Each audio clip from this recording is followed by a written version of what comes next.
Welcome, everybody, to another episode of A Conversation With here on SevereMMA. I'm E. Spencer Kyte, your friendly neighborhood Spencer man, and I am honored to be joined by Mr. John Gooden. He is a presenter, commentary, analyst, producer, multi-hyphenate for the UFC, amongst other things. A good friend of mine, a person that I respect and admire greatly, and part of the group that inspired me to set up a home studio. So, John, thank you for doing this, man. I'm very excited to do this. Me too, and thank you for that. I think the second half of the introduction means more to me than anything else, because we met very early on in my UFC career, and you've always been super supportive, a great shoulder for me, and I've been, I lean on your work. So yeah, this is gonna be fun. Yeah, I think it was, I want to say UFC 189 that weekend in Las Vegas. I'm at open workouts, and there's this gentleman that I recognize outside of the ropes. That was the part that confused me. So if you've ever been to media workouts or open workouts when they used to happen, there would be these stanchions set up around all of the mats that were set up and the platform risers that were set up, and media could go in and fans were on the outside. And so I'm just, I'm not taking pictures. I do a little bit of video and see what's happening and talk to some friends, and I'm looking around and seeing who's there, and there's this familiar face, and I was like, that's John Gooden. I need to go over and introduce myself and say hello and ask, why the hell aren't you inside these ropes? And you were just there like for the weekend to come and watch the fights, and just observing and properly British. Didn't want to do the, hey, I work for the company, can I please come inside and have the privilege of being in amongst the rest of the media. I'm still like that, by the way. Honestly, I'm still like that. When people when like for UFC 280, for example, I wasn't actually working directly on the event, so I'm kind of just walking around. Should I get a seat? Like, how does this work? And they're like, I'm pretty sure you'll be okay, John. Just use your credential. I'm like, no. I don't want to be that guy. I don't want to just assume anything. There's a bit that we had Sam Patterson on the Contender Series, a teammate of mine, and maybe it's something we can talk about later. But I then went through the process on the other side of the fence as like part of with the fight team, but I didn't have a ticket to the show and I didn't know how it worked, so I was making the calls and, can I jump on this bus? And people are like, yeah, I'm pretty sure you can jump on this bus, John. It's a UFC bus. I'm like, what? But like, I don't know. I don't want to just assume. So I always think that's a safe way to be. And I don't make too many missteps, just to err on the side of caution. As a fellow part of the team, but like international tangential part of the team, I understand completely. Every time I think about going to events or doing different things, everybody's like, it should be fine for you. And I'm like, it's just, I don't want to be an imposition. I don't want to be a pain. I don't want any kind of, you're fine. I want to follow all the steps that I need to follow so that there's no point of, hey, that Spencer idiot was doing this thing. Exactly. I feel like that as well. Because sometimes I get a little wild out there, Spencer, and people don't expect it, and then I do something, and the bigwigs find out. Then who knows? Who knows how it all transpires? Yes, great. All the stories we have heard over the now, I believe it's like 8 years of working with the UFC of wild and crazy John Gooden. 2014, geez, So here we still are. Here we go. Here we are. Normally, there is a question that I start with, but because I have you here and because I've done my research, I have to ask one that most people watching on this platform on SevereMMA will probably understand the significance of, but I, being a Canadian, don't understand the significance of. On your website, where you list out the many things that you are, including a husband and proud father, a certified electrician and inspector, you have also noted a left footer. Can you give me the significance? Can you explain for me? I know this is a football thing. Yeah, it is. Yeah. But like, why are left footers this important to know about? Well, I guess there aren't so many left-sided people in life anyway, right? They're that kind of the section of community that are special, shall we say. Now, the weird thing for me is I'm actually right-handed, but left-footed. So I would play, typically I would have played down the left side, which means I was left midfield mostly, or depending if I played at a better level of football, I'd probably be playing at left back or left side of defence. But what's quite funny about that is left side of defence is typically the last place to get filled because no one wants to play there. No one really wants to play there, and no one's got a left foot typically. So if you had a left foot, then you were almost guaranteed a spot on the team. So you needed to have like moderate skills, and you've got a left foot, we have a place for you. But yeah, eventually I actually played centre midfield, was my preferred role. But yeah, when I played in like a better level, kind of just below semi-pro level football, then I'd play out on the left. Okay, so a left foot is similar to being left-handed, a left-handed pitcher in baseball where, so, right? Listen, if you can at least get it across the plate or bring the heat, then you can carve out there will always be a spot for you, as you said. There will always be a niche for you. Yeah. Well, there's also a joke about, because if you say, oh yeah, I play at left back, which is a typical kind of colloquial term for left-sided defender. Yeah. Left back also means getting left back in the changing room. Right. So it's you're just a shade away from it. But we're going to get into some of that lexicon and how you have brought new words, new phrases, things that I adore that we've talked about privately many times to this. But we will get started where I generally get started. And that first question is, when did you fall in love with combat sports? What was it that was your introduction, and was the thing that first sort of bit you and hooked you into, I think this is something I really enjoy, whether it's from a competition side of things or just from a enjoyment as a fan side of things? Yeah, I think one thing that's going to become pretty clear is I have a terrible memory. So I don't always know the definitive moments, but I will say that I think the Karate Kid was something that really grabbed me, because I was a judo guy judo kid when I was about 7 years old, but I did it because Stephen Irwin did it. And I just moved to a new town, and this blonde kid called Stephen was my new friend, and he practiced judo. So I became like that. That ended up really being my sport. When people would do like a football camp where they go away during the holidays and their parents tried to get rid of them, I would be going to judo school. So I'd go to judo camp. So I'd compete nationally, but I was not like a black belt, but this was what I was into at the time. But then when Karate Kid came about, I was like, well, he's just going to strike someone. And in the end, I did a bit of karate, and poor old Stephen Irwin got it from me as I was like proving my point. So I then went into Shotokan karate. My uncle, I think he's like a 5th dan now. So I did it with him. And I think that sort of grabbed me. And then I always lent into karate because I got bullied at school a little bit. I sort of sat between the cool kids, like I could talk to the cool kids, but my close friends were also the more meek and mild academic ones. And I would put myself in front of any hostility to not be a protector, because I was never big. I was always undersized, sacrificed myself, if you like. But the karate helped me a couple of times. So then I thought, this works. And then as I got a little bit older, like my dad was always into boxing, for example. Like he was a big Barry McGuigan fan. I loved Prince Nassim Hamed. My grandmother was from the Middle East. So that kind of, I know he was from the Yemen, the way he moved. And I loved Eubank, but the Eubank Ben era. So I grew up in a really strong era for British boxing. And then I joined a boxing gym, and then women liked tough kids. And I was never like a tough guy. I didn't look tough. I've never had the physique. Doesn't matter what I lift or move around or how many times I get hit in the face.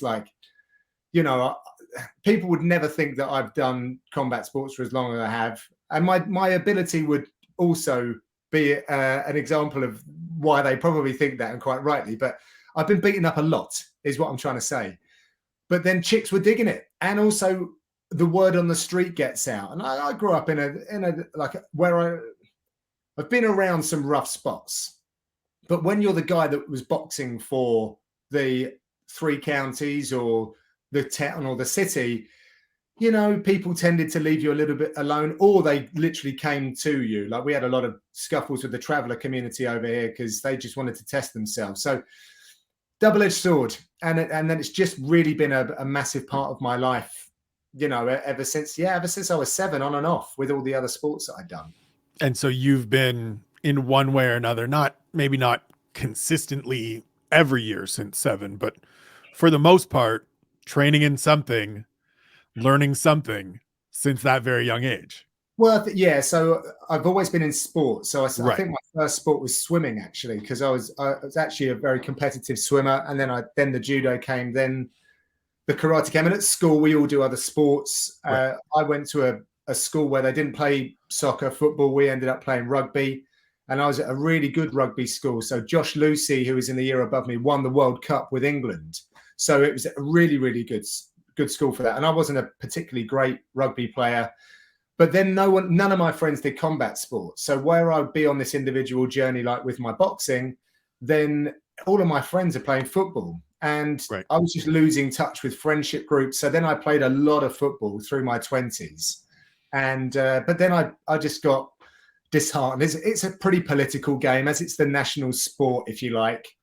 If you weren't there when you were younger and you didn't play for the Right. count, it's hard to break through. I kind of did, but it was pretty rough. So yeah, I went back to combat sports in my late 20s and went on my own individual journey again through Brazilian Jiu-Jitsu, Muay Thai, MMA, and now it's less sparring MMA and more the grappling journey. Right. And currently, I believe, a purple belt in Brazilian Jiu-Jitsu. I am it's not been that long. How long have I been a purple belt? Maybe coming up to a year or so, something like that, maybe 2. I can't remember now, but yeah, I don't go anywhere quickly. I was a 6-year blue belt, and probably a 4 or 5 year white belt before. I don't know. So yeah, it is. They are just things that hold up your trousers. It means not a lot. I'm still a terrible purple belt. So Fair. I keep trying though, Spencer. I keep trying. Fair enough. Listen, I don't even try. So the fact that you try, I tried briefly and it didn't work out. And Harry is in my ear all the time about you have to go back, and we have gi versus no gi discussions and things like that, which we don't need to get into because those are Right. whole other podcasts. So that's the introduction to combat sports. What is the introduction to broadcasting and media? What is it that starts you down? Was it a childhood ambition? Was it a thing that, you know, caught your attention young, or was it something that came along after the fact? Yeah, I've actually been exploring this a little bit recently. Just going back to the earlier point where I don't really have a great memory for what I was doing when I was a kid, but I was always one of those kids that would get involved in the drama stuff at school, but not to a great degree. I'll tell you one thing that is, but my bless her, my mum would have spoken or would have brought up at this point. I was really into dancing when I was younger. Like I went missing from home a couple of times, and I would be on the corners of street corners with doing breakdancing on a piece of lino. So we're gonna need to see video of this somehow. We're gonna find it. But this will be my new journey. is unearthing this through some way, shape, or form. So I'd do like dance competitions. I'd be like 5 or 6 going missing from home and being caught on a street corner with a load of teenage guys, a lot bigger than me, spinning on their heads and stuff. So I think there's always been that aspect to my personality that I've enjoyed that. I remember doing like my own radio shows with a friend of mine, Ben, at my grandmother's house, or her flat. Yeah, that was they were fun days. But really, it came about. I did have early ambitions. After I graduated, I ended up working in the City of London, and I got ill during what we call our 6th form, which is where we get our A levels, which they're the exams that set you up for college or university. If you do really well, then you get to a good university. I had glandular fever and missed a year of school, but was too proud to repeat.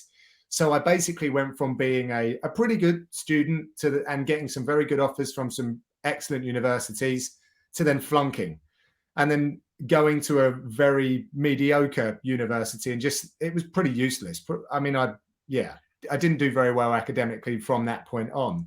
So I never got to really go into banking, but I got to work with recruitment consultancies. like finding people for the banks and finding people in the IT space.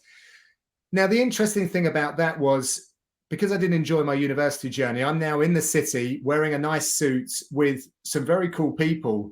And you've got all of these other things opened up to you. Like there's loads of like beautiful women around. You've got a little bit of money. You're going out a lot. And I really found myself. I was coming out of my shell and having a very good time. And that increased my confidence. And also the job was very client facing.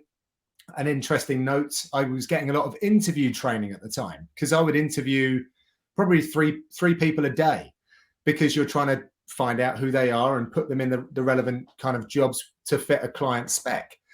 And that's obviously been something that's been very, very useful fast forward into what I do now. So this was all happening, and I kind of fell out of love with it. I was never a sales guy per se, and the game had gone from quite a consultative approach where I was with some well-educated peers to then being a bit more what we call wide boy, hardline sales, like terrible techniques, but whatever it takes to get one over the line. And it just really wasn't for me. So I then jacked in a really well-paid city job to work for free for the BBC. And I was just, I think I was a bit different. I was early 20s. I wanted to crack on. I've always been ambitious and I wanted to earn money, but I wanted to be a presenter. I felt like I was able to deliver information in a informative, sometimes entertaining way. And it was certainly my pitches to try and court the young ladies was working at the time. So I was trying to seduce a nation. Never quite got there though, Spencer. So, well, I mean, you've done all right. We'll get to the doing all right part, but I'll let you continue. Yeah, so but I was working on like a consumer affairs program for people in this part of the world. It's BBC Watchdog, which was a pillar of the BBC broadcast, like British broadcasting suite of programs. It was fun, but I was earning a fraction of what I was. Like when I got a job there, it was like £14,000 a year. It was like £20,000 less than what I'd left. And a lot of the positive aspects that I'd experienced from being in the city and living by myself in London, I then had to move back with my parents. And a lot of this stuff was now just tanking. And the opportunities that I thought might be there to get in front of the camera, they were sort of presented, then taken away. They were presenting themselves, then getting taken away. And now I'm on this journey of being like a producer, a junior researcher. And I didn't want to do it. So I left it. And then I basically shelved the dream. I was like, well, I gave it a go. It didn't work out. I want to be earning a really strong salary and set myself up. And so I just went back. I had many different directions again. City, ended up working with my dad, hence the electrical inspection qualifications, etc. But then it comes back around when my coach was putting on his own show. We had a reporter come down from one of these LA Muscle TV, I think it was. She did a terrible job of representing the sport. And I was like, no, Dave, I've never told you this. Dave's my coach, sorry, who put on the show. I was like, let me do that. I can do that for your show. And he's like, but I don't run the network. And I don't really need it for my show.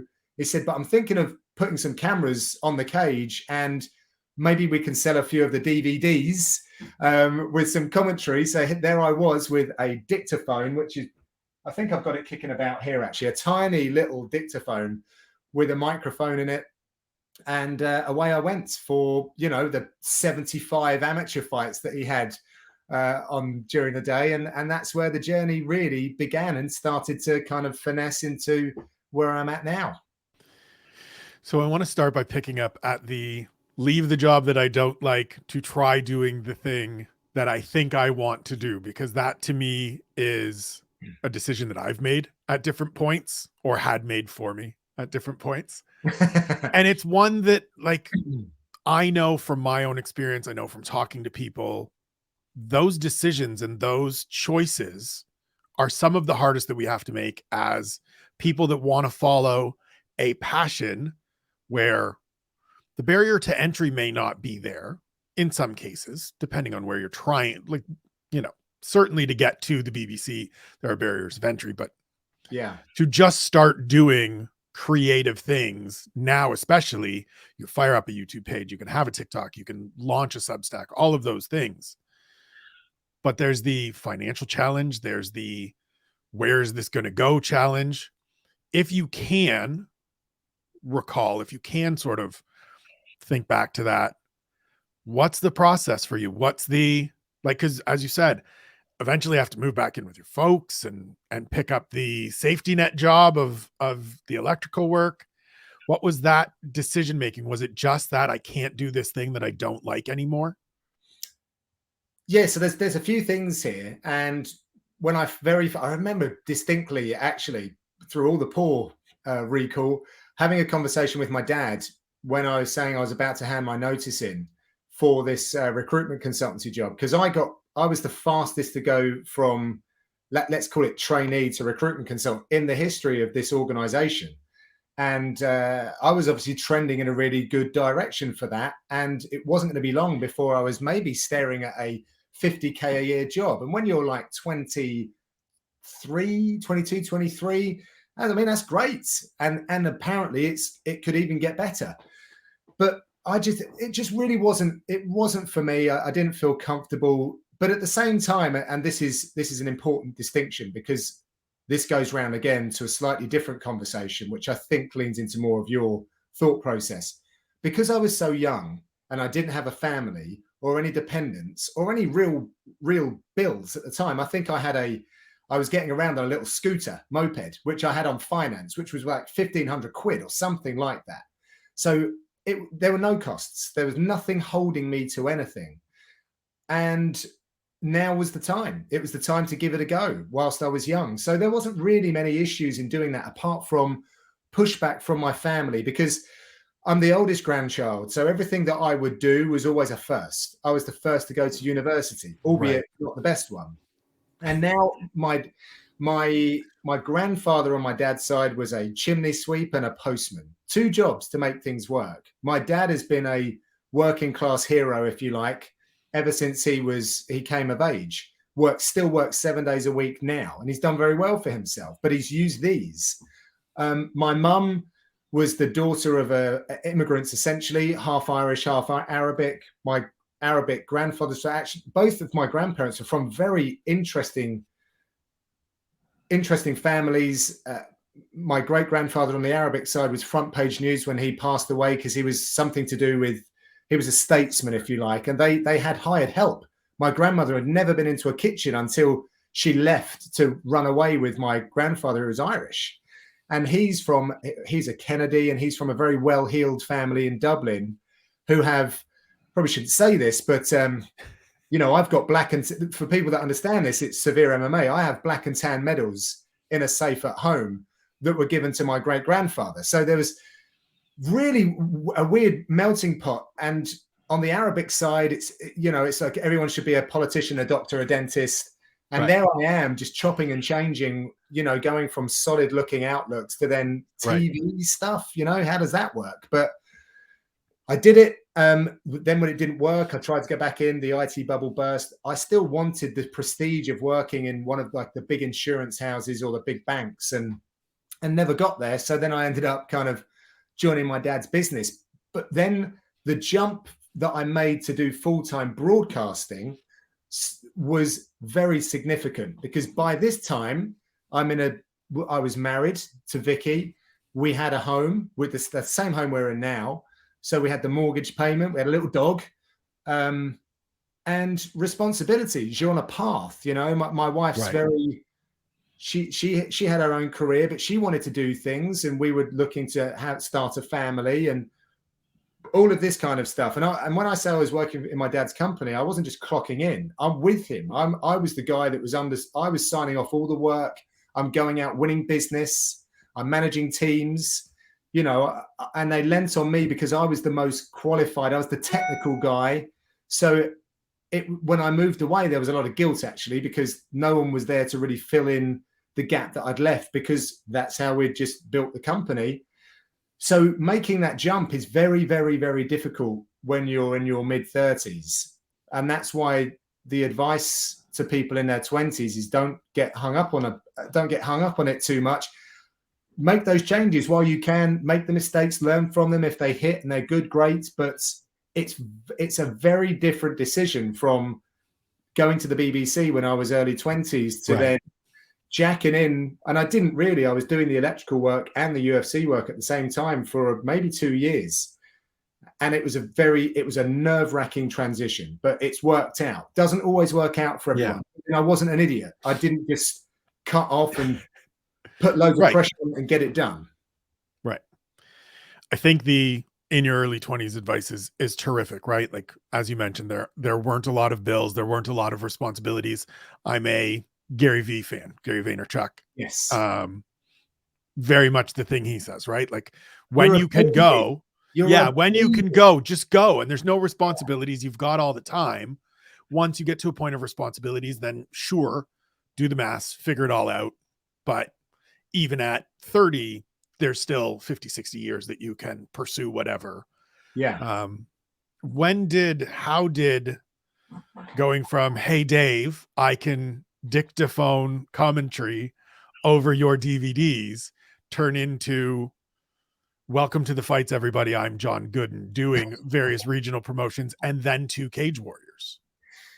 Well, I mean, there wasn't actually much in between, starting with Dave's KO MMA show in 2009, and then I did a Cage Warriors 2010. And here's the difference, Spencer, and I didn't really realize it at the time, but this is the difference between John Gooden, who really enjoyed the look of the life of a working TV presenter. I genuinely think that I had a lot of the correct intentions, and I saw the life that it could give you, and it was very interesting. And then I went to the BBC, and then that compounded my thoughts. But there was also, I think, a part of me about not wanting to be famous. And remember, social media wasn't around at this time, but it could certainly open more doors for you. It's a cool thing to say rather than you did a sales job or something like that.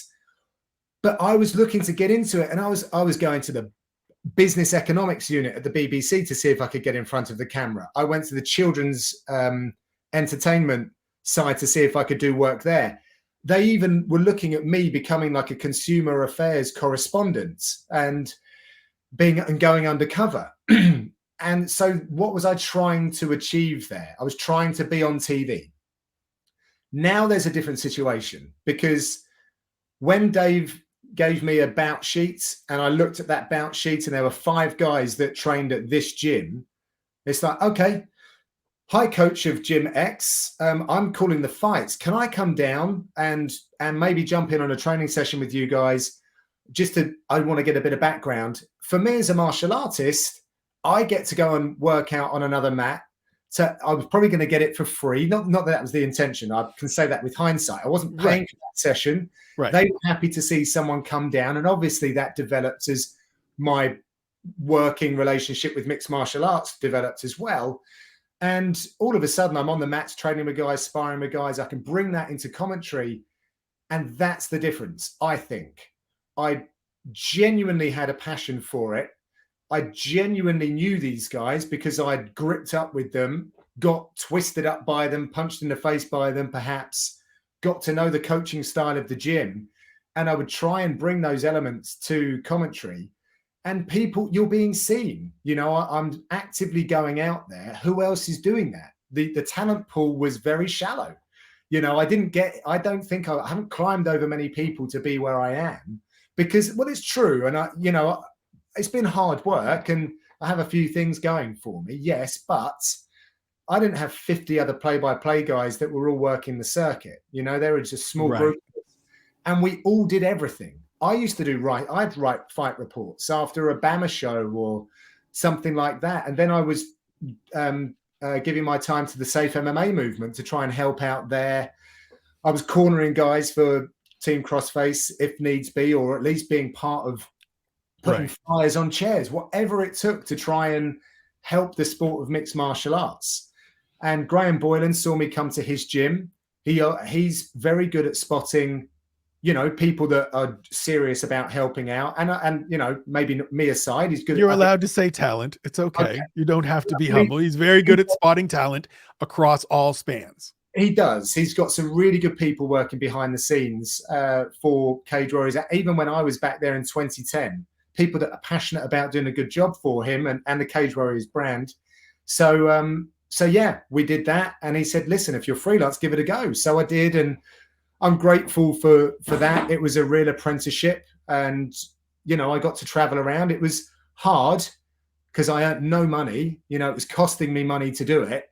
And then I'd have to come home to a very, how do I put this? My wife is no shrinking violet. And that's why it works for myself and Vicky, because I'd run all over someone who wasn't like that. But then it's challenging as well because you're not getting your own way.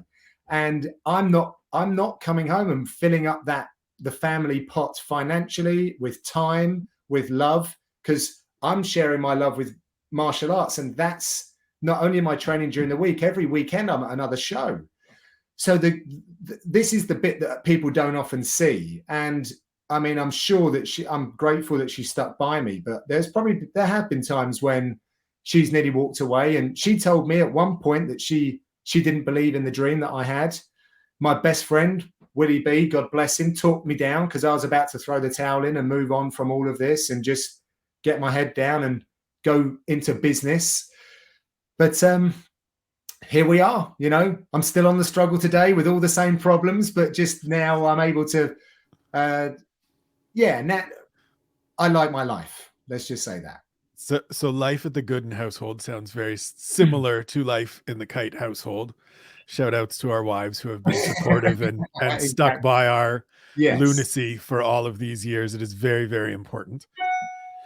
You mentioned in there the paying my own way, running all over the place. I think that's a piece that a lot of people don't necessarily understand or assume coming into this, right? They see yourself on TV. They see, you know, the high profile journalists in this sport, but it's a very small number that get into this and are able to have this as a full stop.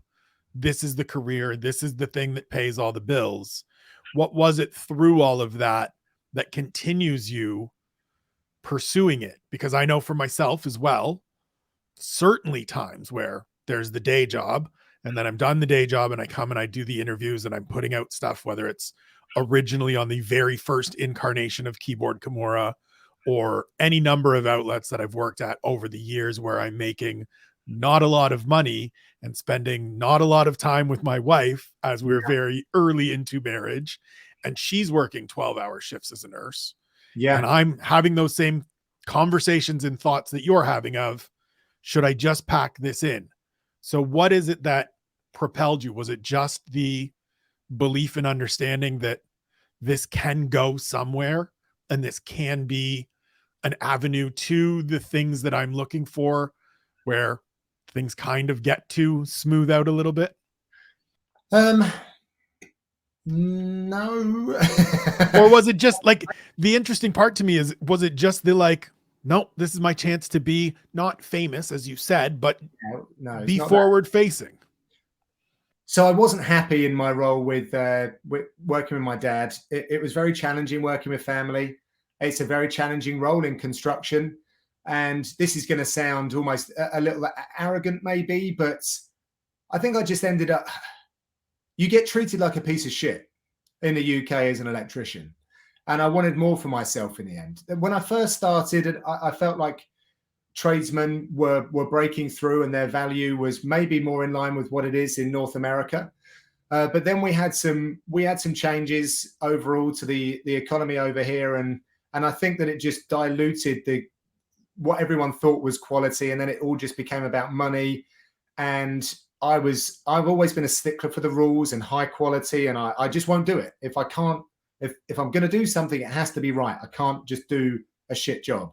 So, I ended up just quarreling with my dad about stuff because the way I'd want to do things just maybe wasn't cost effective. And I get it. We had to try and find a balance a lot of the time.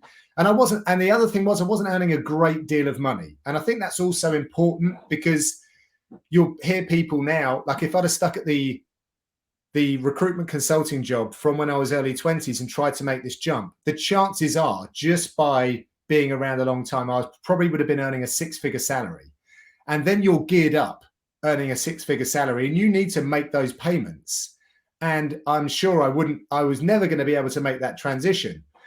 So I was never paid brilliantly doing this. I was having to work 6-7 days a week just to, fund our lifestyle. It wasn't bad, it's not a poor me story at all. But what I mean by that is it wasn't going to take an awful lot to substitute the electrician salary with a Right. broadcast salary. And I wanted MMA, of course, but then I started to get feedback from people whereby they'd say, I think you're good at this. And then that would grow a little bit. And then you'd get asked a few questions. And then you're side by side with people that do that full time. And you're earning £150. And you're like, but they got a full-time job. And I'm going to be, and people are saying that, there's not a lot of difference in the quality here. But yet they're doing it and now I'm having to do I was doing 3 jobs at the time and upsetting my wife at home, but I'm still meant to perform to my best when the lights go on. And that was a frustration. It really was, because I would have worked another angle. I started looking at trying to get an agent. I've never been able to get an agent ever. No one will take me still to the day. And I was a bit pig-headed about it. And I actually had conversations with the UFC about working for them, and I was going to be the kind of guy to deal with the EA Sports relationship. I was told that job was mine, and the paperwork, I'm still waiting for the offer to come through. It was so bizarre. I remember being led to the elevator. We were shaking hands, and the person turned around to me and said, "You can quit that job with your dad now. You're part of the UFC." Wow. And the paperwork never came through. Good job I wasn't popping the bottles that day. But then, and at the time, I was obviously just sitting by the door waiting for the letter to drop because I just wanted to be involved, and it never came. But I don't know how many months later it was. I had the opportunity to do a little bit and a little bit more. UFC then looked to do commentary, screen tested, and I'm grateful that the letter never came through. And I'm grateful that I had the apprenticeship with Cage Warriors and Shock and Awe and all of that, because if I've trodden all the steps, I've done everything. There's nothing more I could have done in between. And that, I think, sets me apart sometimes, because they've been different times, and I'm not someone that sandbagged my way in. I'm genuinely grown from within MMA, which is why sometimes in the early days when I used to get a lot of people passing their judgment and critique, I thought, these are my people and I'm so happy here. And then all of a sudden it felt like the crowd had turned on me. I'm like, oh my God, like, guys, no, I'm one of you. Why are you hating on me? But I found out that MMA fans and UFC fans were actually a different group entirely. But it's all good, and you grow thicker skin. It was just wasn't something I was used to. So how did you mention the UFC? So like before even you are doing commentary, before you're even screen testing, there's a relationship there.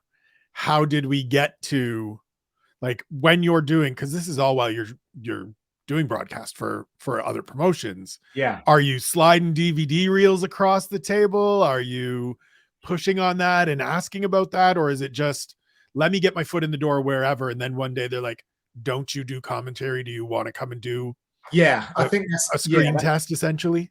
That's what I was doing. So first of all, I was trying to get a show reel together, but what was coming back to me, not from the UFC, but just generally, was, what do we do with a cage fighting commentator? Because it had such a poor image over here. Right. Still doesn't have a great one. People still don't understand it over here. I don't care what anyone says. The sport's not moved on a great deal for many, many years over here.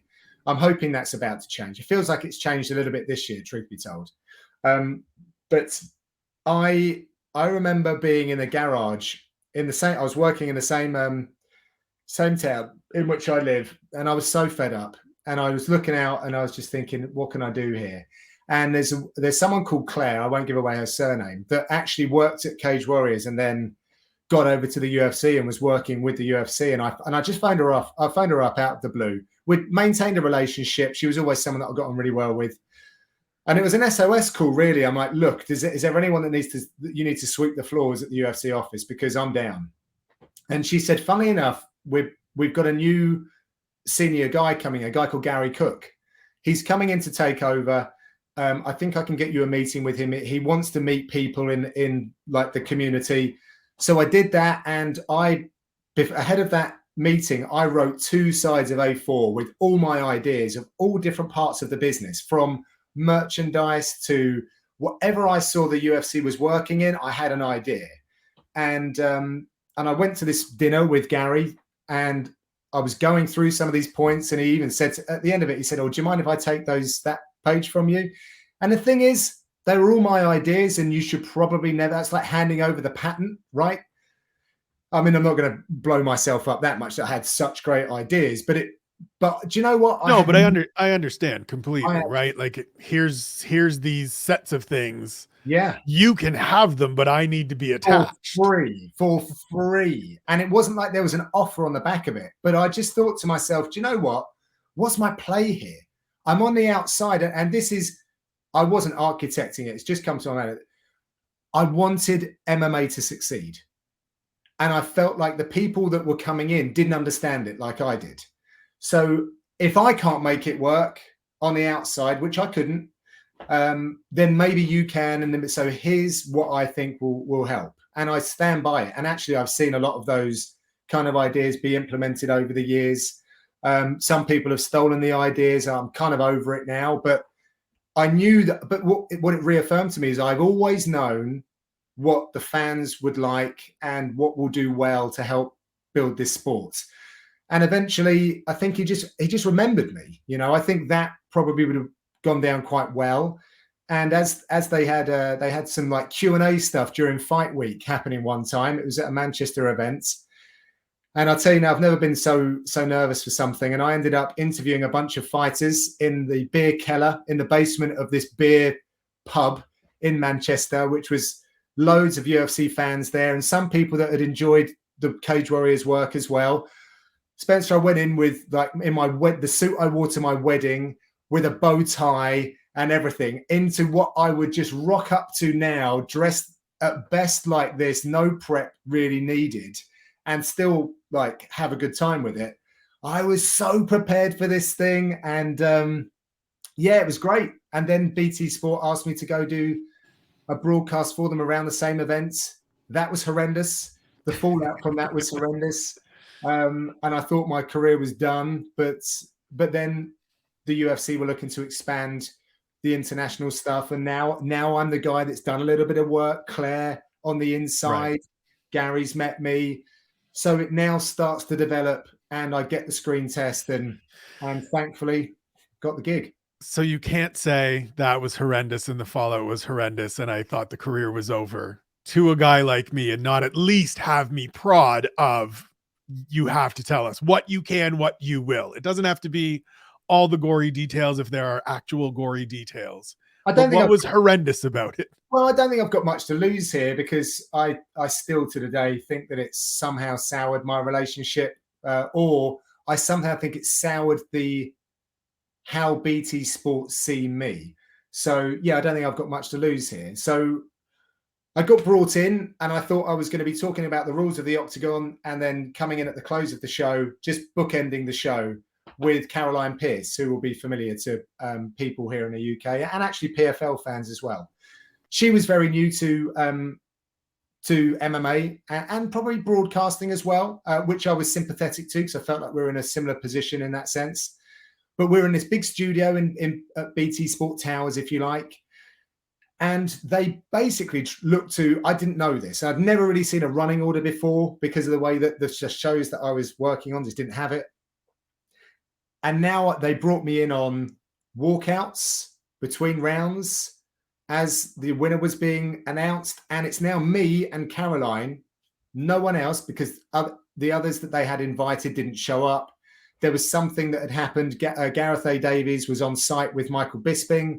They were supposed to do a bunch of that stuff, but then something happened with those two, or one of them, I can't quite remember. So now they had to really use Caroline, or wanted to really use Caroline and myself, rather than just take the world feed. And I didn't even know what that meant at the time, by the way. Take the world feed and just let it run and literally bookend the show. So all the way through, we thought we were doing a good job. and it was obviously a long broadcast, and I'm super excited. This is where I wanted to be, right? I wanted this for myself. So I came off and everyone's high-fiving one another. I opened my phone and I'm getting death threats. Like I had them, I've got to remember, like the Cage Warrior, all respect to Cage Warriors, but it's just like you're shouting in the car park compared to the UFC. And I'd still get more notifications on my birthday than what I would after I do a Cage Warriors event. And that would only be about 4 or 5. And that, one of them would be from my mum, the other my grandmother. So I didn't get a lot of interaction. All of a sudden, I've got hundreds of notifications on my Twitter with like, who the F are you? Why are you dressed like that? You don't know shit. Because I did go on with, of course, with a bow tie and a jacket. They may have been coloured pink and purple. All of these little things that I look back on now and go, you set yourself up for a fall here. Yeah, but listen. It was in innocence. It really was. Yeah, but even like, let's be honest here. Who gives a fuck what you're wearing? The outfit doesn't matter. And if people are going to be sending you threats because they don't like your outfit, your attire, your choice of color, good Lord, people go and touch some grass. I know. But in the moment, it's like, holy shit, I've screwed up royally. I couldn't look. And my wife's in the marketing game, social media game. I said, look, here's my login.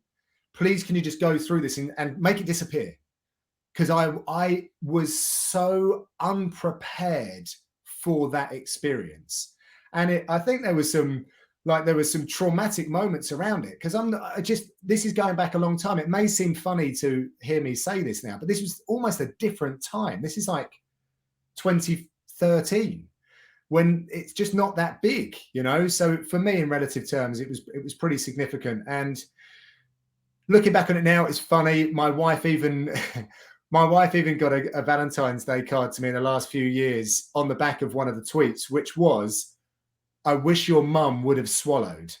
Now, that's hilarious, right? Now I look back, it's really funny. And my wife sent me a Valentine's card going, I'm glad your mum never swallowed. So we can have fun with it now. Shouts to Vicky Gooden for the best use of hate mail to turn into a smile and a laugh and a good setup. There are lessons in this as well. I hope people see this. I'm not trying to come out here. It was really significant at the time, and I understand it for people when they experience that kind of thing, particularly if you're a personality type like me, a people pleaser.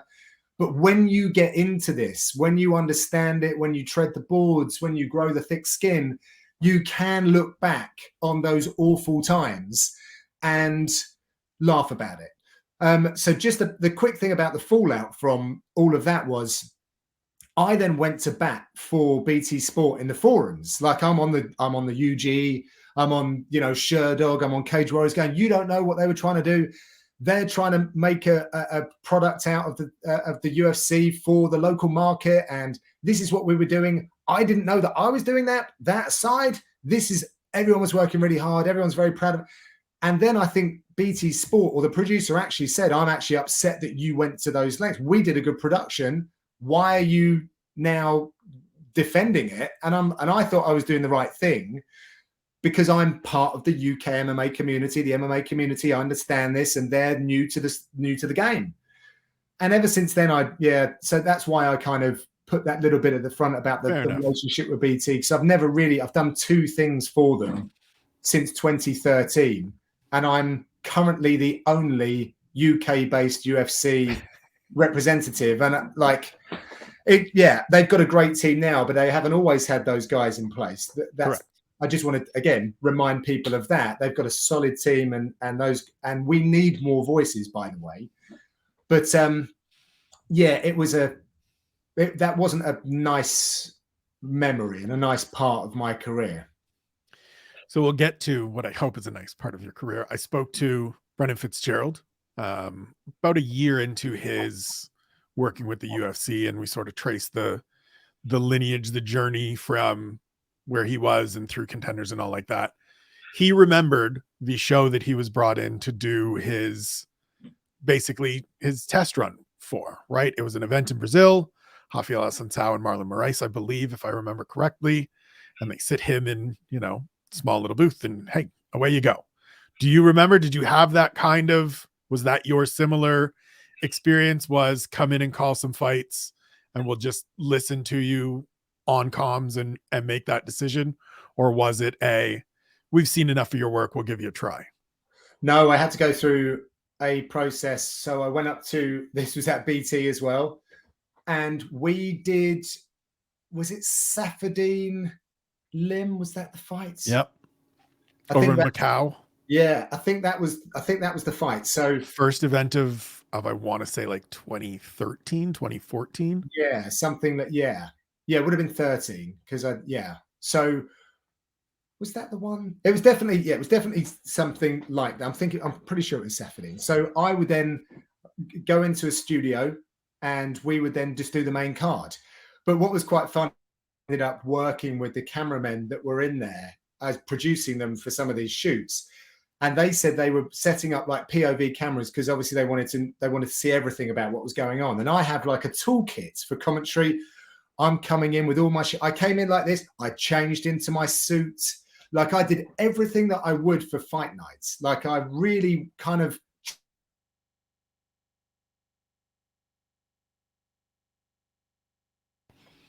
Have we lost him? We've now got a paused. This is high quality theater here. We have a paused John Gooden on a weird, making a strange face, which if I weren't required to make a thumbnail, I would make that the thumbnail specifically so that we had John. When he does come back, we will pick up where he left off. I do want to just sort of continue as he did with Bam last week, when he had a little pause, when he had a little hiccup. I think the stuff that we're talking about here and that we've touched on thus far, and we're in 51 minutes, so I greatly appreciate all of the time you spent with us through to this point, and that John has given me to this point. I think some of these lessons here are important things, especially for people on this side that are looking to break into different areas, that are looking to do different things, because the challenges are vast. The feedback that you get, and John keeps mentioning and has mentioned a couple times that this was back in 2012, 2013, 2014. And I know that doesn't seem like that long ago, but the media landscape, and particularly the social media landscape, has shifted so much since then and become so much more prevalent since then that it is hard. Doing this is difficult.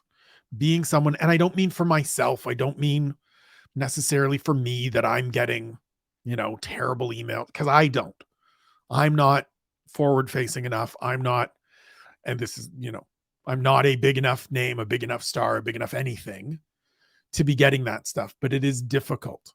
And so anyone that says, just ignore it, when it is something that you are passionate about, when it is something that you have put your, real life effort into, real commitment into, it's very difficult to just ignore the bombardment of messages that we get on social media. And I hope we do get John back so we can pick up some of this other stuff. But if by chance, if for some reason his internet is out and this is going to be the end of this, we will bring John back later on and do a part 2 and pick up with more of what I have and wanted to talk about. But I do think that even what we've gone through thus far provides some important lessons. The piece of reaching out and wanting to just be involved, wanting to just listen. If you need someone to sweep the floors, it's a great way to start. Everybody asks, how did you get into X, Y, and Z? How did you get working for the UFC? I started writing for the UFC website at the tail end, or just as I was coming to the tail end of working for another website. I was frustrated there and soon to leave there, and reached out to my editor and good friend now, Thomas Trebasi, and just said, look, if there's anything you need me to do, or you need someone to do, I'm in. And I'm not necessarily one to advocate for working for free, because I think any time and energy and effort that you put into creating something, you should be paid for in some way. And we've got John back, so we're going to bring him back into the stream here, and we're going to bring up the proper overlay. Hopefully we have him back. I think we have him back. He's back. There he is. John Gooden has returned. So sorry about that. That was definitely my to steal a phrase from my takeaways partner in crime, Harry Powell. These things happen in MMA, which I believe someone said once before. Yes, so I'm sure. We'll put it to him. Yes, I think I was talking about Dan Hardy doing a screen test, getting on my stuff. Yeah.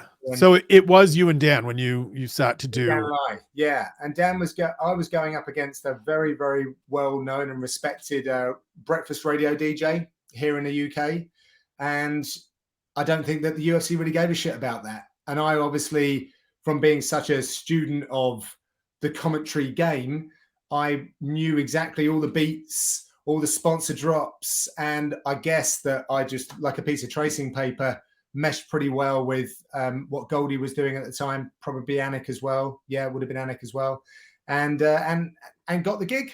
You know, changed my life. Change your life. So what was the first, yourself, Dan, it's you two on comms? I believe Andy Friedlander would have been the announcer. Shouts to Andy Friedlander. Yeah. What's that first event like? What's that first experience like for you as the guy that prior to internet dropping out mentioned, I have my whole setup. I have an entire kit for when I am going to do this. Yeah. What's day one officially on the job like? A blur. It really was. I think I came over to do UFC 170 as like a test go, and that was horrendous. It was really bad, like really bad. I was trying to get used to the system of all the program elements, and I was using Goldie's system, and I just couldn't get my head around it. I thought someone had set me up to fail. I really just could not. I could not get my head around it at all. And then we were doing our voiceovers in Vegas for a lot of stuff, and I didn't seem to be hitting the right notes for my Zach Candito, the producer back then, now our coordinating producer, and someone that I have a massive amount of respect for and has really helped me with my career. So yeah, I didn't feel good. But then we got to London. And by the way, this is I'm really peeling back the curtain here. That's what I aim for on this show. Yeah, and I don't share this with everyone. I'm going to share it because you're special. I'll share this with you. But I hope I don't get into trouble. Oh, you can't have internet cut out when we're getting into it. I hope I don't get into trouble. So we've got John on pause again. Hopefully he pops back. I won't remove him until we won't switch this out until it fully fails out. And then we'll go to a different overlay and all like that. Hopefully we get to pick up at, I'll share this with you because these are the things I live for on this program. But just to pick up where I was last time we hit this pause. I reached out to UFC.com, Tom Gerbasi, and just said, look, anything, because I think that is a thing that people are afraid to do. It's a thing that's difficult, but in this day and age, it's pretty easy to connect with people or find people that are in positions that you would like to be in or at places that you would like to be at. And I say this to all of you watching, anybody consuming this, my DMs are open. You need insight. You need, anything, truthfully, anything. Hit me up. I wouldn't be where I am without people having taken chances on me and answered questions for me. And I believe it is my responsibility as somebody that has now been able to forge a career in this and carve a path in this, to give back and to provide that same guidance, direction, opportunity to anyone that asks. And I will tell you now that I am blunt. I am harsh. I am not easy to impress. And I'm not somebody that's just going to be your cheerleader just to be your cheerleader. I will tell you a bunch of different things that you can do and try to do. And then it's up to you. And if you don't want to do them, that's fine. But that'll be the point where we are done having the going to try to help you out relationship. But I do think, to what John was saying and to what I'm saying here, if you have some place, and it applies well beyond MMA. if you have something that you are interested and passionate and driven to try to do, reach out to people that you can find in that industry, in those ventures, and just see how you can be involved. As he said, before he was doing commentary, he was doing other things on the side for the UFC. And that led to the next opportunity. It's the same for myself at UFC.com. Started doing, I believe, 2 articles a month. So it was really just a tiny little thing that became 5 articles a month, that became 10 articles a month, to where it's now my primary source of income. And it's the thing that has come around and been the best for me over the course of my career and helped me get to where I am now today, sitting here on SevereMMA. And it looks like we've got John back, so we'll bring him back one more time. There he is. In he comes to hopefully continue telling the story of whatever it was that he was going to start. He mentioned Zach Candido, shouts to Zach. You'll see him occasionally pop up on the UFC broadcast on Twitter in terms of, having a thing to say or retweeting things that I say that are nice about the broadcast. But we're still not quite getting John back, but we've at least got, I know he's here. He's connecting his gear. He will pop up at some point here, and hopefully we will be able to dive back into this. But yeah, before he jumps on, as I said, whatever industry it is, whatever venture you're trying to get into, reach out to the people in your area that you can connect with in terms of trying to figure out ways to contribute, because that's how it starts. And then if you have talent, if you have an aptitude, if you have that drive, chances are, or potentially, things can happen for you, right? It's something that I think myself, Sean, all the guys here, really, right? Ian and Harry reached out and just said, look, this is something that I want to do. Harry was doing it on his own, similar to my own story from the outset, was doing some stuff on his own, and people reached out and said, hey, would you like to come and do some stuff here? And he said, yeah, of course, sure. So make sure that you are doing everything you can. Maybe don't jump into the forums and argue with people about different things, as John said he did coming out of that BT debacle, because it didn't go over well. And not just because it didn't go over well, but just largely because don't feed the trolls. Nobody needs that. But yeah, this is one of those things. And I hope with every episode of this show, every episode of A Conversation With, there are at least 1 or 2 things that you can take away as sort of overall ideas to make your own, to bring into your life, to even just think about and consider long-term. Because the reason I wanted to launch a program like this, and I know it says 1 question for every fight right now, but that's just because I don't need an overlay splitting me in half and I want you to see all of me, is to show you and give you a little more of these men and women. And we will have some women on the program coming up in the next few weeks, hopefully. But I want to give you guys insights from people in this industry that you know, whose names you recognize, that it's not just me sitting here espousing ideas. It's other people telling you about their stories and their journeys. Because as much as we're all individuals, these journeys and these things we encounter are quite shared. A lot of what John has said on this episode and on this broadcast are very similar to things with myself and pieces that I've navigated and questions I've had and challenges I've faced in getting to where I'm at now, which is a point where, I'm not making buckets, but I'm comfortable.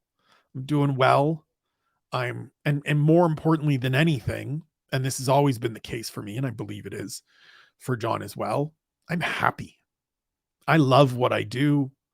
I get to do something that I love every day from the comforts of my own home, in my own studio now, in my own office setup, with my dog by my side, with the full support of my wife and my family and my friends.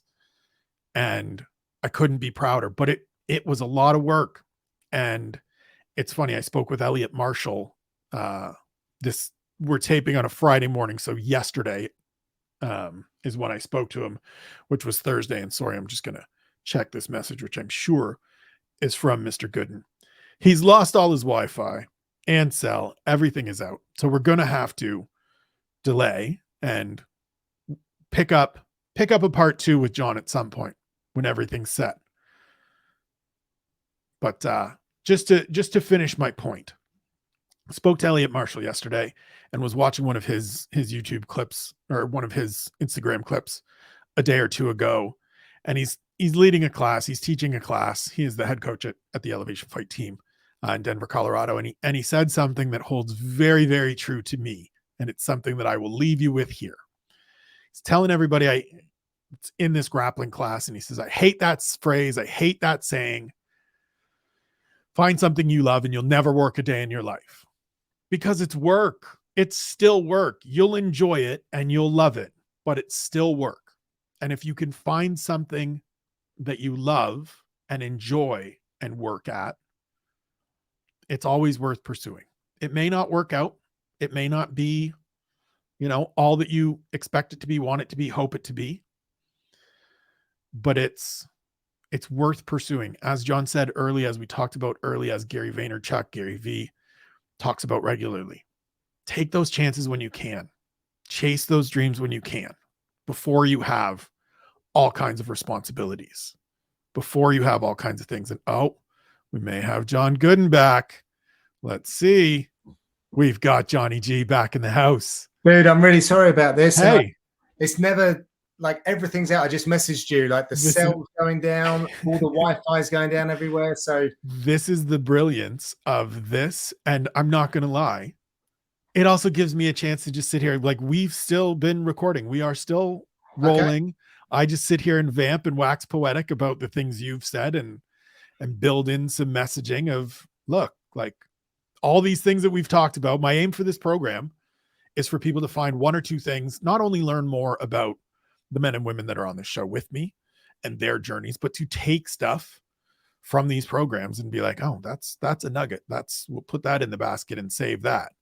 And even before the internet difficulties, I think we had provided some of those. So I hope so. If I've got to vamp a little bit, then I've got to vamp a little bit, and I can show that I'm light on my feet despite my appearance and stature. So you were going to tell us yes. Peel back the curtain. Don't normally tell anybody, but because it's you, me, and the millions watching, right? You'll let us know. Well, and by millions, I mean like the loyalists of, hey, shout out to the 99 people.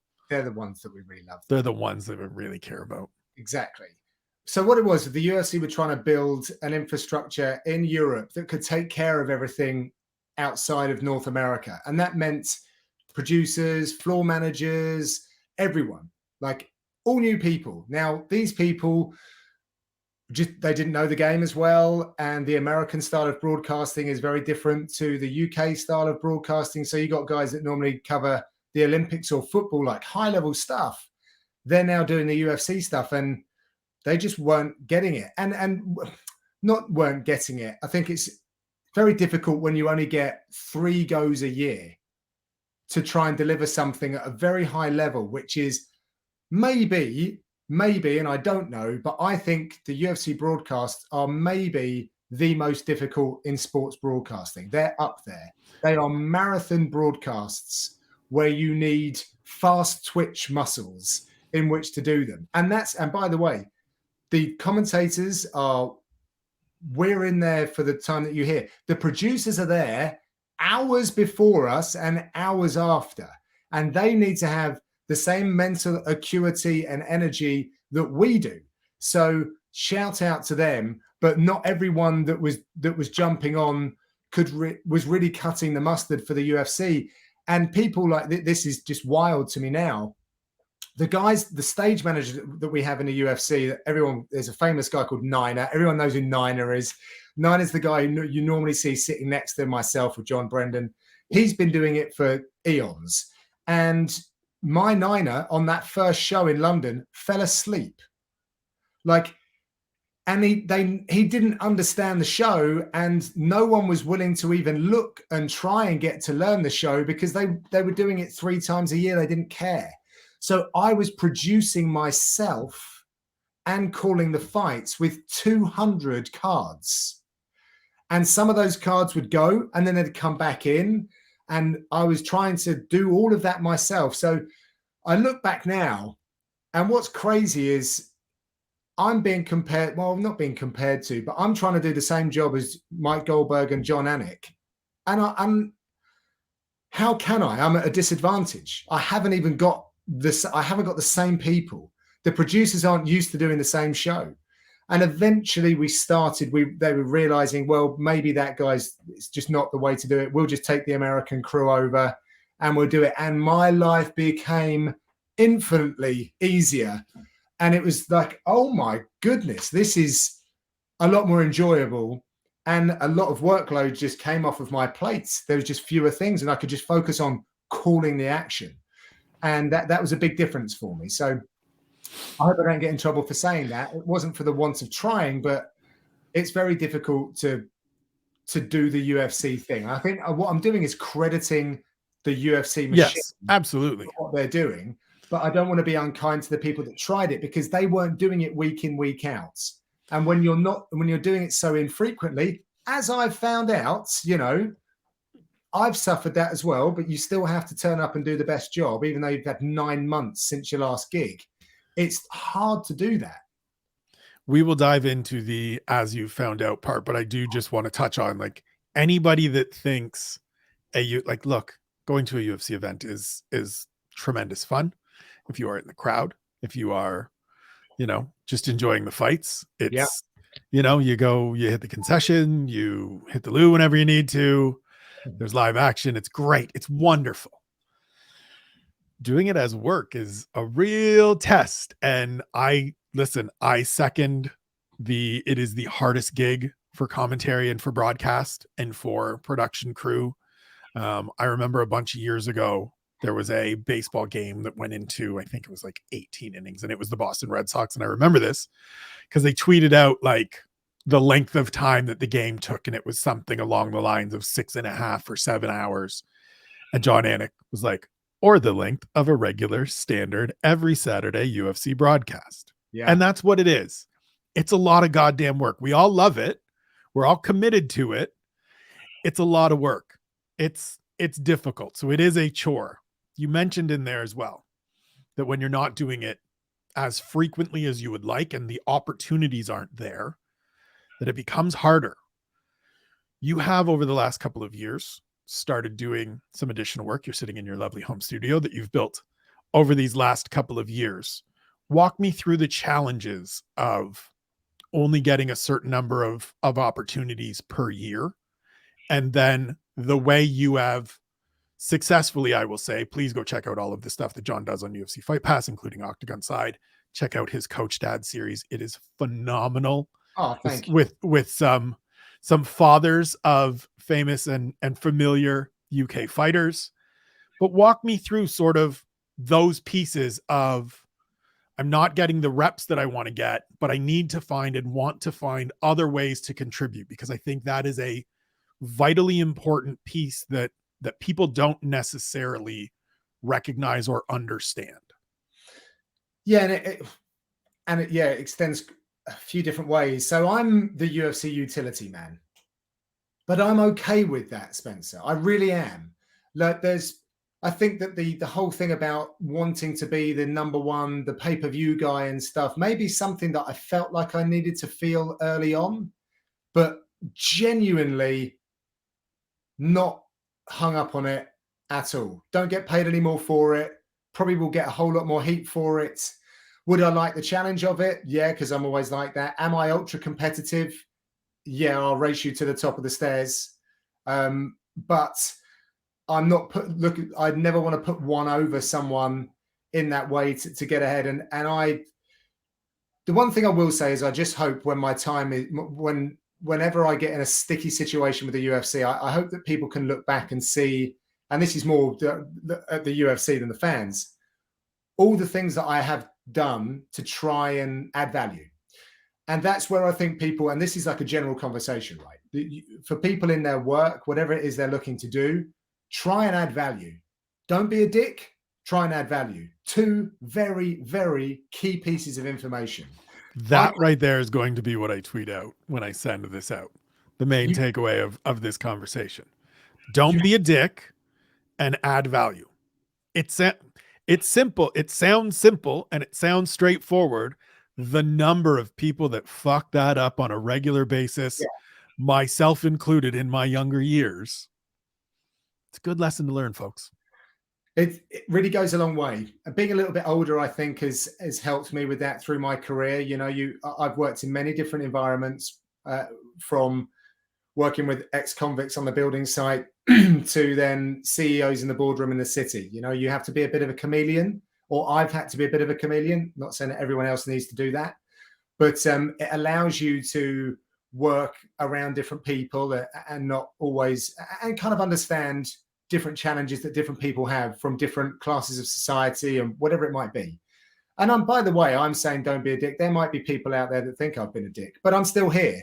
And I think if you're that way inclined and you're trying to work with the UFC, then you wouldn't last very long. So of doing that. So one thing that I ended up doing in order to just make up the money, as crude as it sounds, I'm getting 3-5 commentary events a year for the UFC, and I'm trying to cross over. I'm now in a pretty negative, no, it's easy to throw around mental state, but my mood and situation was, again, frustrating. We spoke about earlier, you're getting compared. You've got a bit about you. Oh, you know, but I'm earning 150 quid a day doing commentary, or not even a day, for the events, and I'm getting no kudos for it. Now you are, or not even kudos, ignore that bit, erase that bit. I'm a UFC commentator. I'm stepping out in the O2 Arena, London, Birmingham, whatever it might be. Monday morning, I'm on the building site. And I'm saying to myself, I'm cruel to myself. If you were that good, you wouldn't need to be here on the building site. You're not good enough yet. Now, I still had a ways to go and to get better. But then I was looking at, so now the UFC didn't have any more opportunities, you know, just didn't. So now I'm automatically, do you think, I'm UFC guy because we know it's big? The UK doesn't know it's big. And I don't care. Sky Sports doesn't care about me. They're not naturally going to offer me a job just because I'm another face on TV. I'm a white, dark-haired, 30-something-year-old bloke. I'm exactly what they probably don't want, you know? So, and I say that because I was told that, by the way. So there was this frustration with not getting the opportunities and not feeling good enough. Not imposter syndrome, but a frustration that I can't even make this work. And I'm getting angry at my day job. So I didn't consider the commentary a day job yet. Frustrated with all of that. I'm on site. I want to fucking be here. I want to be talking to fighters or getting ready for an event. And you'd have this massive high of being around the UFC. And then you crash down on Monday morning when you hit a negative building site, because they're not fun places most of the time, not in my experience. So it was hard to wrestle with that. So then I got the opportunity to be the questions guy on shoots for the UFC when they went around for main events. So Conor McGregor, Gunnar Nelson, they're doing shoots, great producers from the UK, but they had no idea about MMA, the etiquette in a gym. So the UFC would pay for me to go along. I'll ask the questions. I knew those guys. Warm, cool, John's here. I'll keep them all happy. You guys set up. When we're ready to go, I'll sit in the chair, ask the questions. Everyone's happy. And eventually that became me just becoming the producer. I would produce the whole thing. So now there's a few more things that I'm able to top up the pot with. And then I think we had Inside the Octagon came in. And I think around that time, because I've got enough, I took a pay cut, essentially, the net amount of money that I was earning. But I thought, you know what? In order for me to kick on and in order for me to have a better kind of overall positivity about my life, I just need to stop doing the electrical stuff. And now I'm going to call myself a presenter, a commentator, whatever it is. I'm a broadcaster. That's what I'm going to do. And that's when things started to go a little bit better for me. But you then get into a situation like I did in Abu Dhabi, just this week gone. I now do so many things during fight week. Am I doing them all to the best of my ability? Because I did 12 hours in the interview room on Tuesday. I did 10 hours in the interview room on Wednesday. I forced myself to have a little break on the Thursday. And then Friday, I'm getting back into it. Saturday, I didn't even get to go to the fights, UFC 280. And I was right there. I didn't have time to do that because I had Road to UFC going. Oh, sorry, Friday, I did the weigh-in show for UFC. Then I had to run from there to the hotel to host Fight Day Focus, where we had Leon Edwards coming in. And we had a production team that have been spending time trying to make that show nice. And you have to reset and do that. And I'm coming in stressed, you know, and I looked at the week, and was it enjoyable? Not my most enjoyable week ever. Did I do good work? Yes, I think I did. And I added value. Sometimes it's going to be that way. And they're not all like that. I feel like that was an extreme example. But another example, when you see me do these one-on-one interviews for UFC, which have gone up sometimes, they sometimes use them in broadcast. Megan does some, John does, we've all done them. And the difference is, again, and I kind of like this, but also you can see how it's maybe a little bit more tricky for me to play the game with everyone else. I produce myself. So I organize the crew. I get all the travel arranged. I fly out. I'm producing a feature in the gym with these fighters. And at some point, I have to try and schedule in this one-on-one sit down. I'm setting up the cameras, the lighting. I haven't even looked at the questions that I'm going to ask this fighter yet. And, you know, we're trying to go back. I'm trying to keep the room happy as well. And then, right, it's time to go. Right, okay. And go ask the questions. Whereas if I was doing that as my only job, I'd be sat there. I'd have my makeup done. I'd be in a quiet space. I'd do breath work. I'd make sure I had adequate fueling and caffeine, and I would walk in with a big smile on my face and do that. I'm already sweating and looking haggard by the time I get in that seat, and now I've got to do the job. Now, none of this is me complaining, but it's me. I have to do that in order to turn up, to do a fight night for the UFC, to make all of this work. And I'm happy to do it. I love my job. But it's difficult. But it's effing difficult. Yeah. And I only hope that trying to do all of this doesn't bite me in the ass, because you're compared to these other blue chip names that are doing this and killing it, and they're great. And it's not their fault, by the way. Right. I chose to do this. I've set this up in this way. This is on me. But you're there, you're that guy, and you're doing all of this, and you're like, okay, right, okay. And I don't know if I'd have it any other way, though. I genuinely don't know if I'd have it any other way. But it's also a big challenge at the same time. So first and foremost, Road to UFC, all of them so far. There have been 6 episodes. I've recapped all of them. So I've been up watching all of them as you and Laura Senko do them. They have been phenomenal. They've been fun, man. Really fun. They have been outstanding. You mentioned in there the comparison part, and yes, publicly there is that comparison, but I know, at least for myself, and I'm assuming for you as well, there's your own comparison to these people. How do you, what's the self-talk? Because you cannot compare yourself, or you should not compare yourself to these people that aren't being the jack of all trades, that aren't being and again, it's not dismissing or knocking or putting down any of these wonderful people, all of whom you and I are both friends with and have been for a number of years. But what's the process for you of talking yourself out of that cycle of, well, you didn't do as good a job as X or Y or whoever it is, because there needs to be that understanding of, I'm doing so much more and have so much more on my plate?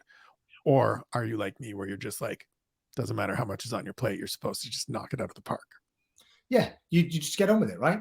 Just do it. And I do. And I don't really compare myself to those guys so much. I've listened to everyone's got their own story, you know, and people, there will be people who work in broadcasting that literally get chauffeured. You know, they get pampered and chauffeured to the door and massaged their way to their position. Then the lights go on and they have to do their job. And they will be moaning about something in there that would be so significant to them. Right. In relative terms. You know, so everyone's got their own, it's just their own situation. And I don't look at those guys in a I wish I was you kind of thing. I look at, it's a recent thing. I think Megan O'Leary is so polished with her deliveries with her reports. Now I'll hold that commentary microphone and I bring my own style. I'm confident in my own style. I know this game. I'm always trying to push the boundaries on the technical stuff, and more of what I focus on now is trying to nurture those relationships. Now I'm not with Dan anymore. I need to make sure that those relationships work, and what can I do to try and get that rather than the other parts of the job. But I'll do commentary standing on my head. You know, I'd love it. I love it. Delivering a minute-long piece to camera, hitting all the notes is really hard. And when you don't do it all the time, it's even harder. You know, I'm not taking anything away from Megan when I say that, because even if you do it all the time, you still got to get it right. And again, every time you travel somewhere, something's not quite right, something's different. And particularly when I see Megan, it's on the international circuit where she's probably jet lagged by 8 hours. Right. You know, when we've all got to perform under that, but it's part of the gig. We know what we're signing up for. Right. So when I see Megan do these reports, it's intimidating. I'm like, holy shit! I did a pay-per-view one in Abu Dhabi, and I remember thinking, she does such a phenomenal job with these, and I need to. And it's not. I've got to keep that level going. That's what I'm getting at. Yeah. That's the level. Yeah. That's the standard. I've got to do my best to meet that standard, which helps me. Right. You know, you don't look around and go, John's got this, guys. I got this. Watch how it's done. Right.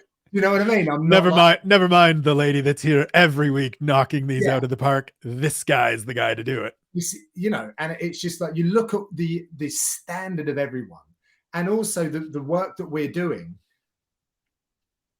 This is because I'm not from in TV. I've never even understood the word talent. On the door where I get ready, male talent dressing room. So everyone else in here doesn't have that. I honestly, I always struggled with the word. Yeah, but your talent. What do you mean I'm talent? I'm a human. Do you know what I mean? It's like, it's weird, and people treat you differently because you're in that role. Okay, not everyone can stand in front of a camera, but I can't do a lot of other things as well. Anyway, it's sort of side notes, but and I've sort of gone off track here, but it's just that, yeah, I have. It's trying to keep to the level that's set by the broadcast, as opposed to I need to be, or I'm not as good as. There's 200, however many people work for the UFC now that are working really damn hard every day for extended hours, and you're delivering the final message. You're at the sharp end. All this work, all the guys combining the stats, putting together the program for it, brokering the deal to get it on ESPN, the ESPN feeding back in the promoting. It's all collected and it comes through, and you're the guy delivering it. Don't fuck it up. Do you know what I mean? Because all these people have worked really, really hard. You can make them look bad very, very quickly. And I look at it that way. You know, you've got to do it for the athletes, for the UFC, for your teammates, and then you do it for yourself. But that's the way that I see the responsibility of the broadcast team. Fair. One question now that I want to pivot to, or sort of slide into, is you have all of these multi-hyphenate jobs and chores that you're doing for the UFC. You're traveling, you're doing various different things. And Harry will smile when he watches this because his old podcast before he moved over to Severe was called All About Balance. And so my question, as always, is how do you balance those things with husband, father? You don't. It's impossible. How do you maybe not balance? How do you make it work? Because I mean, no, folks, this is this is the best. You are the second person that I've had on with me that has said that. And I want people to understand. I need people to understand because I'm sure there are loads of people that are like, I can't. It's fucking work. It's challenge. Guys, it's hard.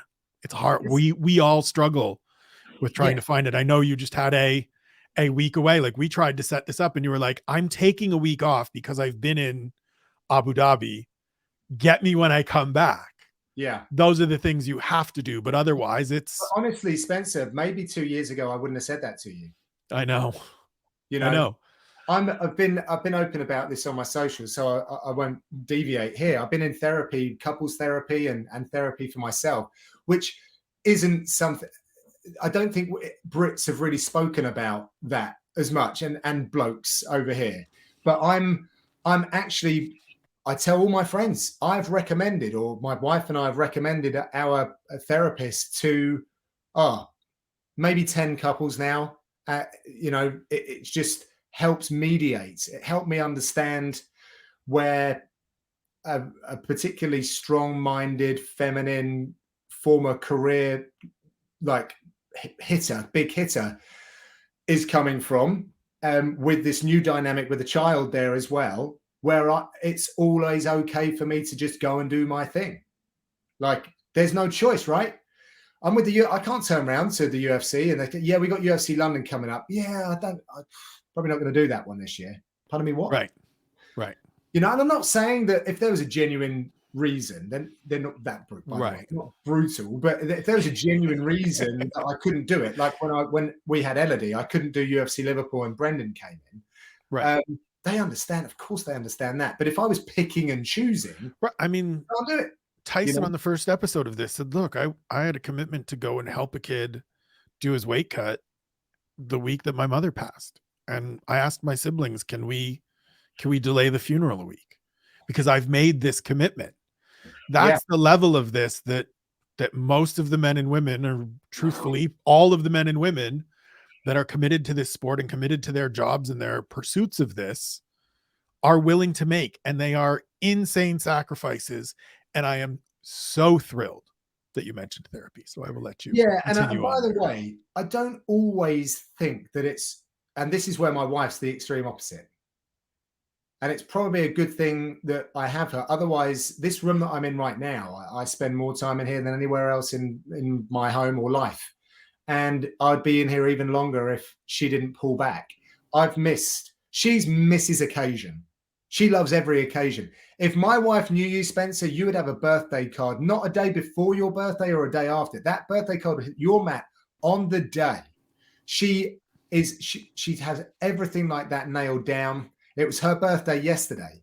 And, you know, she's all about, she does so much for other people. She's all about that kind of thing. So it stops me from just going all the way down, but I typically have. And that's been the problem. I've always said yes to work first, everyone else second. And I've just realized that it's not always, you know, you have to be sensible about it for your career. Of course, there are certain things that you cannot say no to, and I wouldn't want to, truth be told. That's another problem. I really enjoy what I do. That's a big problem. So, but you also have to realize you have friends. I've probably been a shit friend, probably been a shit brother, a shit son, a shit husband, some points a shit dad, you know, and am I okay with that? No. Am I trying to get better at that? Yes. And I've been outward about this, Spencer, because then I've heard people like yourself and more people were like, I had the same, dude. I feel the same. Thank God I'm not just this weird, crazy lunatic, you know, and it's something that I lead the conversation with, particularly to blokes. Me too. But it's a challenge and I don't really know what to tell people. I used to work in pie charts with my life. You know, these are the things that Right. you need to, you rev up, and sometimes that pie chart just gets a bit bigger here, and then it ticks off. But when you're a freelancer, you can't keep the pieces of the pie chart the same. When you do a job like we do, we are swimming against the stream and current of society. We work on the weekends. You know, we don't do what other people do. Right. It's very, very challenging for our partners and our family members. Why should they understand? I am quite thankful that my wife does, but very few other people in our lives understand that. No, but Spencer has to work on Saturday. Well, but what about the next Saturday? No, Spencer's got to work. And like lots of times people will be like, but like, what are you, when you say you're working, what are you doing? Some of those times until very recently, it's just that I need to watch the fights. Yeah. And watching the fights, as much as they go, well, isn't that just, can't you just, sure, advent of, you know, the internet and PVRs and all of those things, I could watch them at another time. And there are certainly events where I do the like, nope, we've got to, it's been too many Saturdays in the den watching fights. We need to go and see friends, see family, whatever. Yeah. Yeah. But it's, yeah, as you said, it's, and now my wife works Monday to Friday, which makes it even more difficult. She used to be on shift work. So there would be one weekend out of every 3 where she's working in the hospital. Now she's home. Saturday and Sunday are the days that she's home. And she's like, a husband, like, thankfully, she doesn't want to spend all of her time with me. She enjoys sitting down and being like, sweet, he's in that office, he's doing that, I can go and watch the Kardashians or whatever that he doesn't want to watch. So we found that balance. Yeah. What's more challenging is the time zone difference. Right. I don't understand how you folks I tried to stay up, and sometimes I still do stay up, but I'm not a young man anymore, and I can't just keep redlining because Tuesday rolls around and I'm still suffering, and I'm an active person as well. Like I train a lot. It affects other parts, but then I have to then get up early on a Sunday morning. My wife won't let me put fights on the TV in our main house. Right. Doesn't like it. And then I've got a 4-year-old, so sometimes she doesn't need to see it. Yep. So then I have to come away from my family again, come down to this space early in the morning, and I lose half the day. I enjoy it, but that Sunday, Elodie's now at school, so there's half a day, it's 1.5 days. Let's say, do you know what I mean? It's you're always having to justify things. There's always a choice. There's always a picking A over B, and that gets difficult. Do shit when you're young. Do you know what I mean? It goes back to that thing. Just try stuff and do it, and really go hell for leather, because it's more and more challenging as life, you know, not necessarily more money, more problems, but more age, more problems as well. You know what I mean? Yeah, for sure. A couple other things I want to touch on before I let you get out of here. And I do greatly appreciate all of your time this morning for me, this afternoon for you. Through the pandemic, you and I had some conversations just about as stuff that we've already talked about that we don't need to get into, of trying to find ways to contribute and add value and, you know, keep money coming in. Like let's not sugarcoat this to anybody or pretend that it's not like, hey, shit, I'm worried because I need to pay my bills. That's a huge part of it. This is how both John and I and many, many other people pay our bills, pay our mortgages, all of those things. You also started a charitable effort with keeping the lights on. Oh yeah, forgot about that. Yeah. Forgot about that. It is a thing that was truly impressive and admirable to me. You've done it, I know, also in, and I don't want to put huge amounts of family, you know, stuff out there. Your daughter had some health issues early on. You've also done that in terms of in those efforts and charitable efforts towards the things that she struggled with early in life. Where does that philanthropic and give back side come from for you? I wouldn't be here today if people hadn't helped me out. Claire, we mentioned earlier, there's always someone that's along the way really giving you a leg up, a little hand here and there, giving you that opportunity.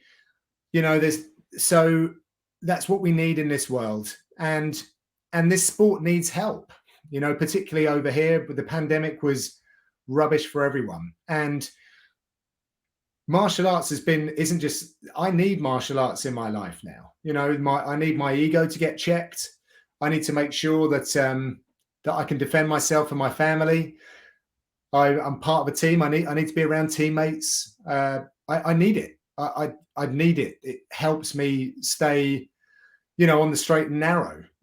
So if the pandemic was about to shut gyms down and I'm just one guy and I can control myself, but if I was 25, like, and I needed it as much as I did now, then what kind of other stuff would I be getting into? So if the gyms go away, we have a problem. You know, we have a problem in that there are people that will suffer, you know, directly. Pro fighters, their careers will suffer. And there'll be a black hole of talent in 2023, 24, 25, because people who are maybe on the cusp of seeing this as a career have jacked it in. Too hard, too difficult, nowhere to train, more obstacles. So I was just trying to do what I could to try and get some funds together for people that were really in dire straits. From what I understand, the government actually was giving, if you just set your business up in quite a legitimate way, they were giving grants, which I didn't know. I could only see it from my circle, and I saw that it was tricky. But yeah, that was for me, just wanting to help in that sense. And of course, yeah, with my daughter, she had a hole in her heart when she was born, so she needed surgery, and being in and around that community breaks your heart. Quite, you know, pardon the pun.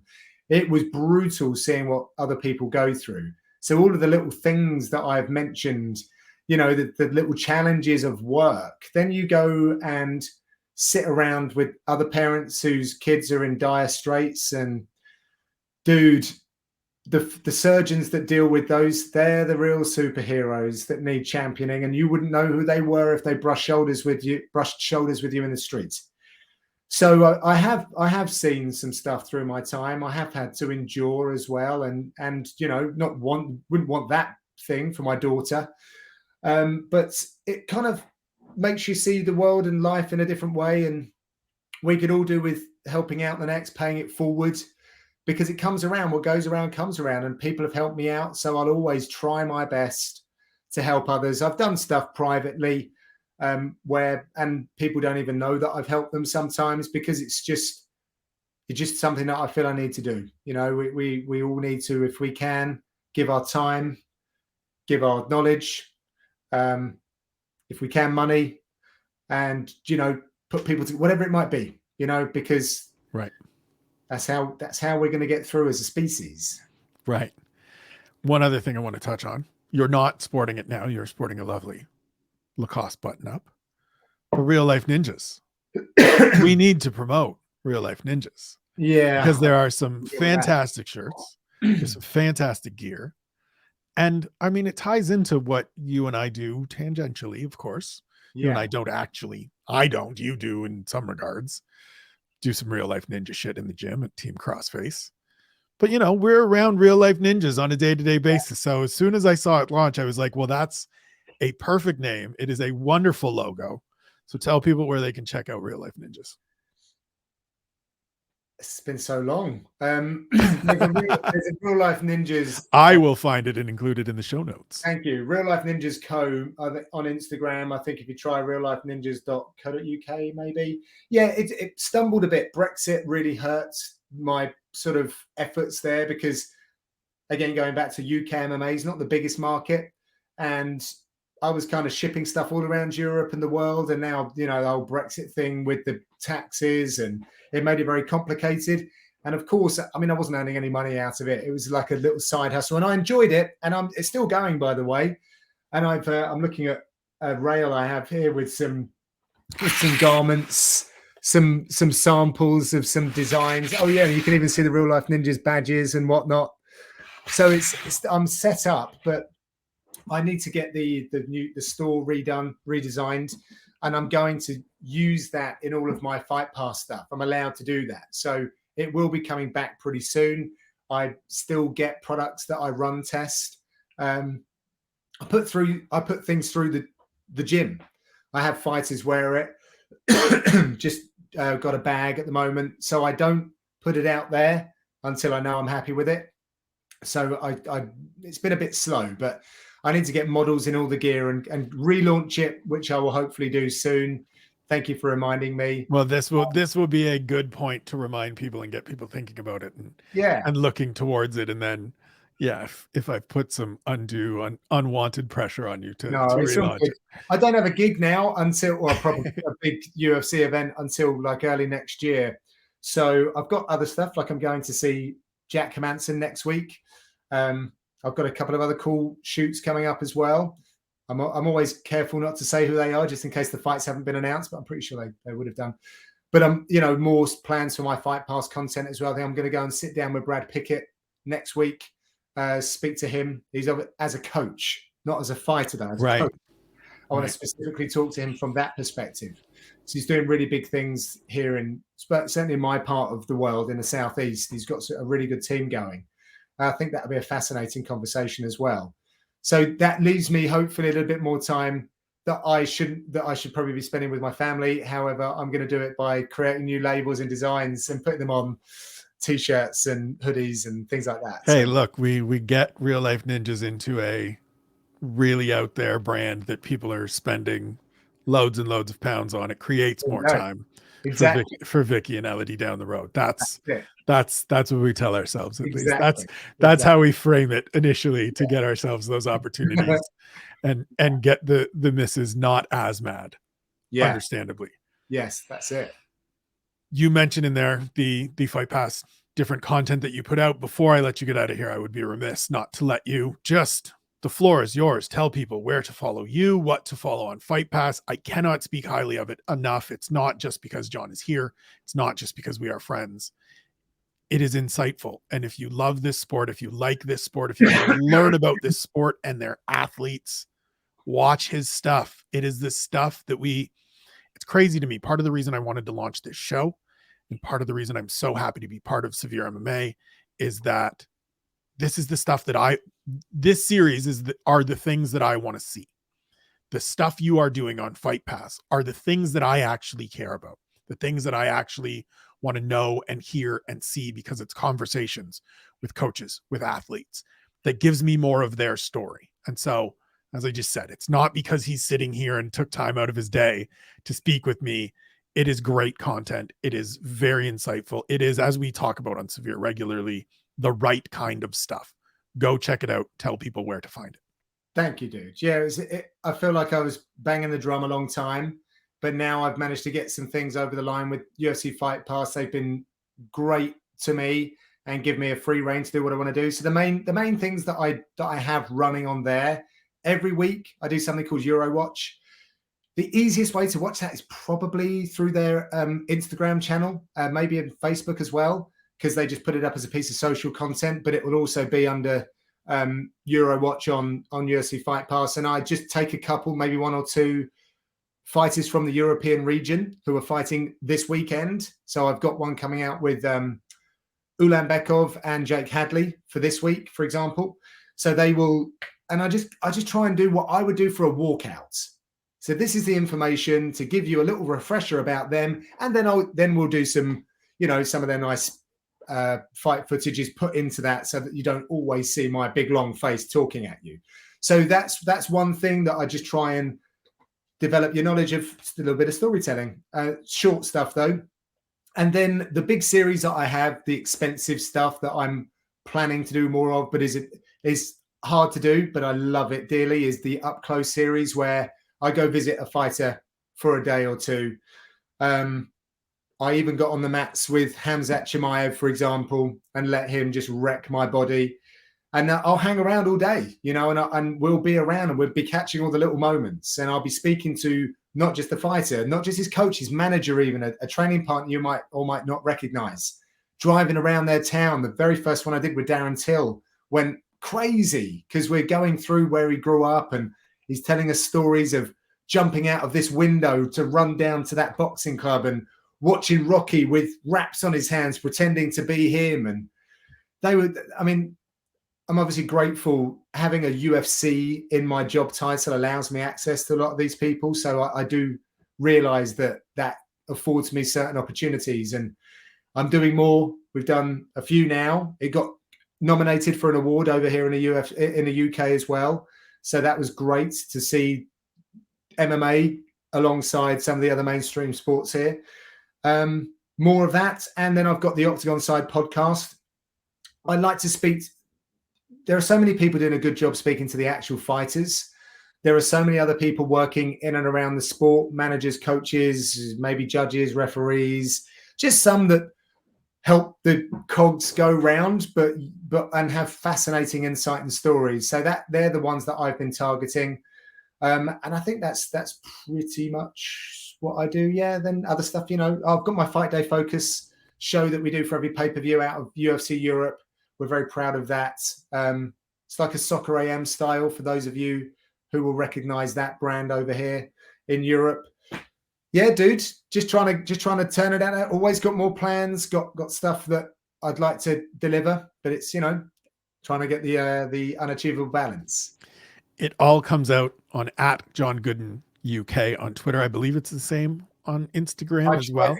All of them, even TikTok. All of them, even TikTok, @John Gooden UK. Dude, thank you so much for all of this, for your time. I'm sorry about my shabby internet. That's all right. The ironic thing and the great thing that this is going to, if you watch us back, when you watch us back, the bits you said at the end of paying it forward tie into what I said during the vamping stage. So it's all come together nicely. This has all worked out perfectly. This has been a wonderful conversation, a great time getting to catch up. I thank you more than there aren't words. Thanks. No, thank you, sir. This has been great.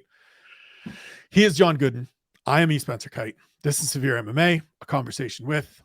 Until next week, thank you for watching.